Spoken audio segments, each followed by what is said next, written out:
Hai Sobat Air, memiliki air akuarium yang jernih dan bersih menjadi impian untuk semua para penghobi ikan hias.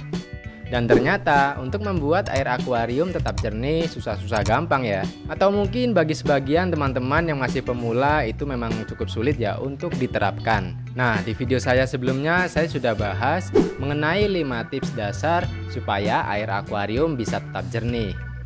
Yang pertama dimulai dari pemilihan pompa yang sesuai. Kedua, sistem filtrasi.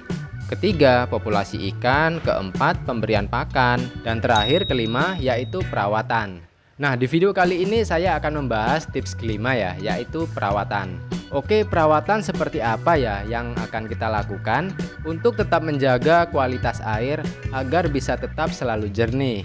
Jadi, tonton terus video ini sampai selesai, jangan di skip supaya kamu tidak ketinggalan informasi yang akan saya berikan. Let's go!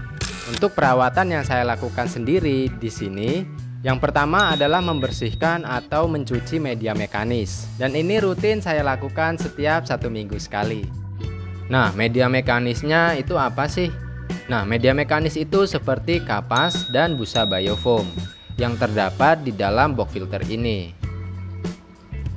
Oke, kita akan coba lihat dulu ya.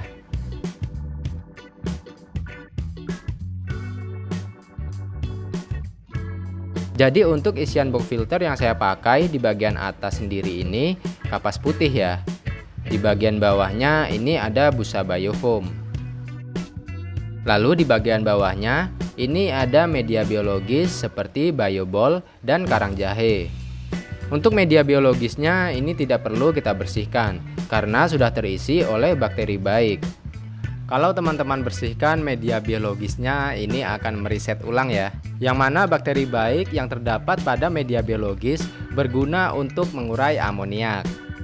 Jadi yang hanya perlu kita bersihkan hanya media mekanis saja ya. Kalau teman-teman menggunakan biofoam cukup diperas seperti ini saja sampai terlihat kotorannya keluar. Dan biofoam ini bisa digunakan berulang kali. Nah, untuk kapas putihnya sepertinya harus kita ganti ya, karena sudah sangat kotor sekali.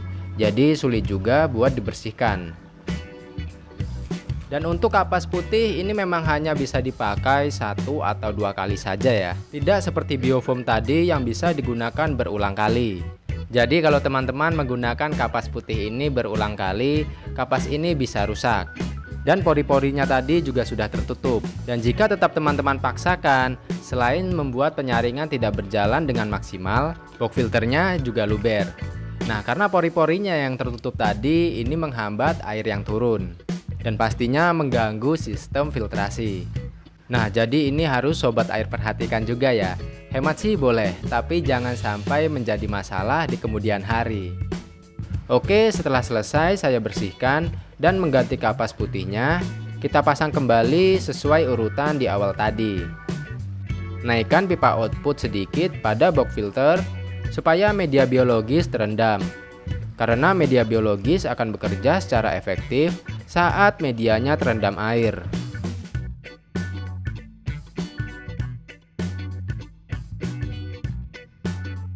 Lalu kita pasang sekatnya kembali. Selanjutnya pasang kembali biofoamnya di posisi paling atas.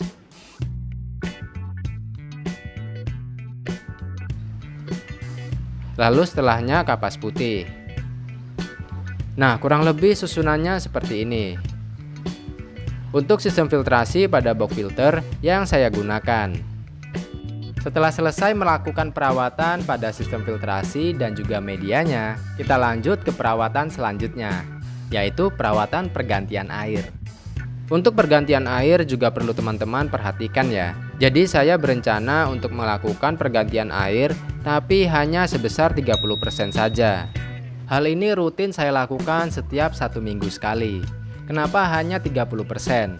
Tidak 50% atau bahkan 100%. Nah, berhubung ikan yang saya pelihara di sini salah satunya adalah ikan mas koki. Jadi ikan mas koki ini salah satu ikan yang peka dan rentan terhadap perubahan air seperti temperatur, pH, TDS, dan kadar lainnya.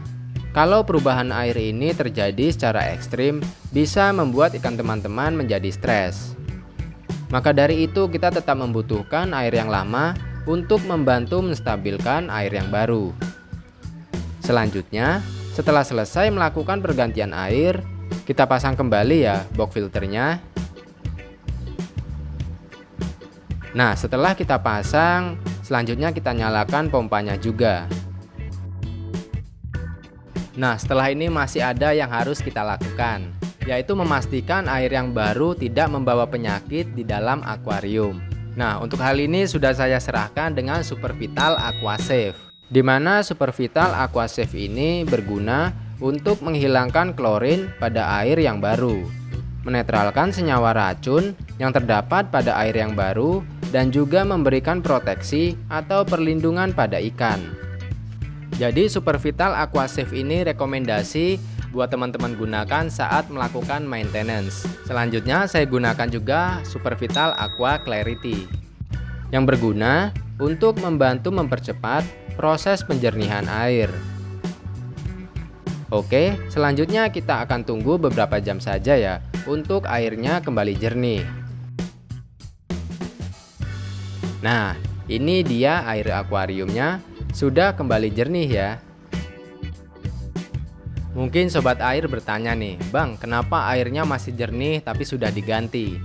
Jadi untuk perawatan pada akuarium seperti perawatan media filtrasi, pergantian air harus rutin teman-teman lakukan minimal 1 minggu sekali, walaupun airnya masih jernih.